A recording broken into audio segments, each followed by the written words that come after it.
guys, pag-usapan lang natin ang breaking news. Finish na! Exclusive nga naman kasing pinag-uusapan. Real talk, nakakairita. Parang may tama. Anyway, sige, Catherine, balikan mo si Daniel Padilla. Wala nang susuporta sa'yo. Wow, grabing ha naman kasi. Kita niyo naman, kung babalikan ni Catherine Bernardo si Daniel Padilla, meron pa rin susuporta sa kanila. Ganito ang proof dyan. Last 2023, si Daniel Padilla ang binabatikos ng karamihan.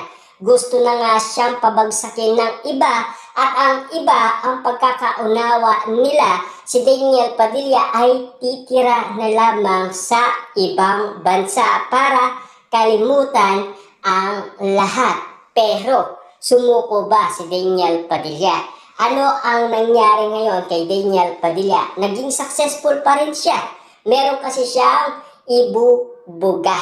Diba? Na meron siyang pwedeng maipakita.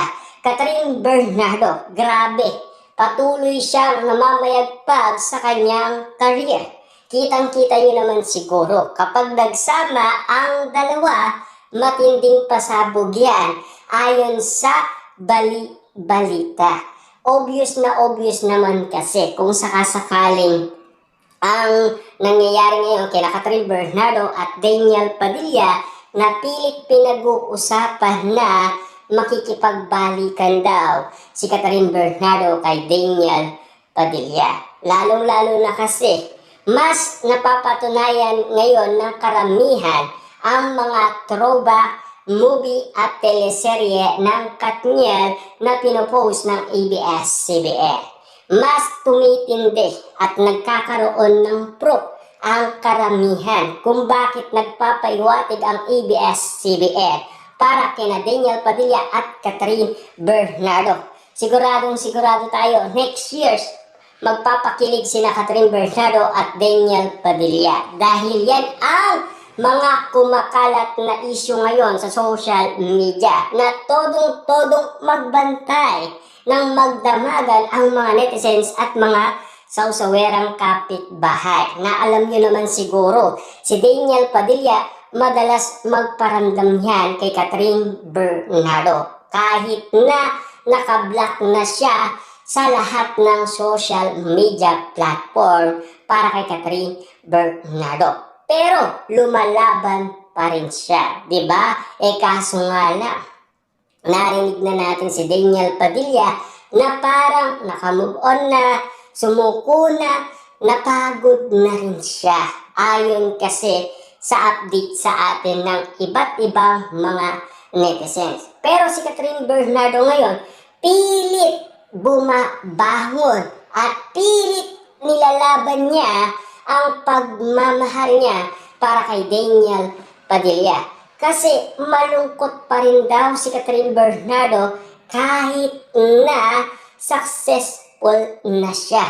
Pero pilit pa rin pinapaiwatig ng mga mata ni Catherine Bernardo na mahal niya si Daniel Padilla. Lalong-lalo na kasi nagparamdam si Catherine Bernardo at umamin din kasi. Kaya nga naman kasi, pilit pinapaunawa ng mga barkada ni Daniel Padilla, barkada ni Catherine Bernardo, na umamin na sila sa isa't isa. Kaso nga lang kasi, pinipigilan lang nila ang bawat sitwasyon. Bakit nga ba? Noong si Catherine Bernardo, pinaglaban niya si Daniel Padilla na babalikan niya dahil yan ang sinasabi niya umano noong kaarawan ni Mami Bernardo. Kaso nga lang kasi, alam niyo naman, merong nangyaring iwalayan. Kaya nga naman kasi, umaayaw ang pamilyang Bernardo.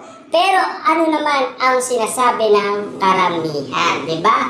Kapag nangyari na ang nangyari, hindi na makakaawat umano si Mami Bernardo or ang pamilyang Bernardo. Kasi desisyon niya ni Catherine Bernardo, balikan niya si Daniel Padilla. Diba? Ganyan din kasi ang nangyayari sa iba't ibang mga tao. Diba? Sa sitwasyon na kapag nagkasama na ang dalawang couple, wala nang magagawa pa ang mga magulang. Ang tangi lang nilang masasabi kung bakit nga naman kasi ginawa nila yon.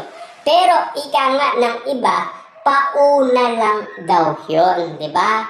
Kasi bilang magulang, kasi magagalit nga naman sila dahil pinaglaban pa ni Catherine Bernardo na balikan si Daniel Padilla. Siyempre, choice pa rin niya ni Catherine Bernardo na balikan niya si Daniel Padilla. Lalo-lalo na paninindigan niya at isisigaw sa buong mundo kahit may consequence pa na tinatawag ng karamihan.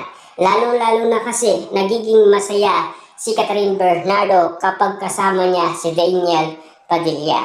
Lalo-lalo na kasi umabot ng 11 years ang pagmamahalan Daniel Padilla at Catherine Bernardo. Diba? Napakatindi nun para sa dalawa. Lalo-lalo na kahit pa meron pang critic post ang kapatid ni Catherine Bernardo na alam niyo naman siguro, ayaw na ayaw niya kay Daniel Padilla noong nanliligaw pa lamang ito kay Catherine Bernardo. Eh siyempre alam niyo naman siguro, di ba?